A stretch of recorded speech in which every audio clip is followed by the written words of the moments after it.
Hello, I'm John White. This is Your Vote 2020 coverage. The countdown is on with voter assistance centers in Riverside County ready to close in a little over a half hour. News Channel 3's Jake Ingrassia begins right now live from the Palm Desert Community Center. Jake, are there still people showing up there to cast their ballots in person right at the very end?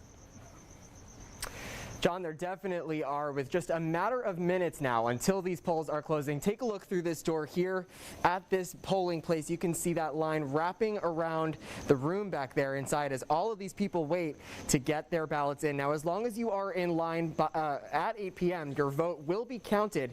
And there has been a steady stream all day since the polls opened here at 7 o'clock this morning.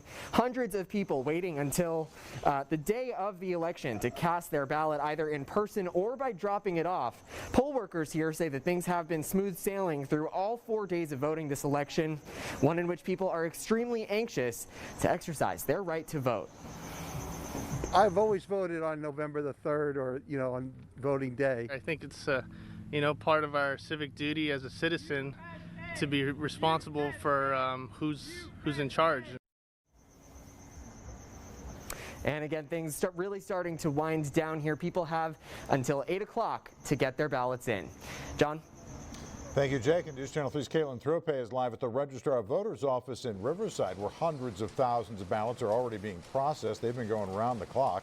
Caitlin, we're getting close to getting our first release of local results after those polls close. In about an hour or so, we should expect results, right? Right. Can you hear the machines humming back there, counting the ballots? The first release of numbers will come out at around 8:30 tonight. So, hey, if you haven't gone out and voted yet, you still have time. Here with me is Jeliska Machado, a spokesperson for Riverside County. And for those last-minute voters, how can their vote still count? Well, the fastest way is to drop your ballot, right? You don't even have to exit your vehicle in most of these voting assistant places. However, if you still want to vote in person, you can still do it. As long as you're in line before 8 p.m., your vote still counts. And even if you haven't registered to vote yet, you still can. You can do it there and get a provisional ballot. Thank you so much. And you can find a voter assistance center near you on our website, KESQ.com. Reporting live in Riverside, I'm Caitlin Thrope, News Channel 3. Thank you, Caitlin. And of course, the presidential race, the main event tonight. News Channel 3's Peter Dowd is on that beat.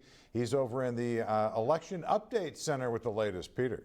John, here's the latest. Joe Biden has won the states of Connecticut, Delaware, Illinois, Maryland, Massachusetts, New Jersey, Rhode Island, Virginia, and Vermont.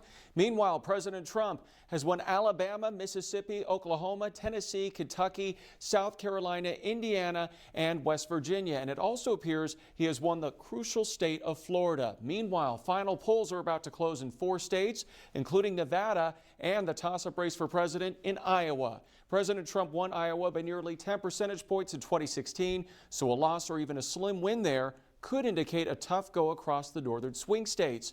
Nevada is also expected to be a closely contested presidential state, and nationwide more than 100 million people voted ahead of Election Day. But it's important to emphasize early voting results in a state may not be how a state finishes. John. Okay, thank you, Peter. And coming up tonight at 8, our special Your Vote 2020 newscast on KESQ, when we are hoping to get our first results shortly after the voter assistance centers close in Riverside County. Keep it right here all night long.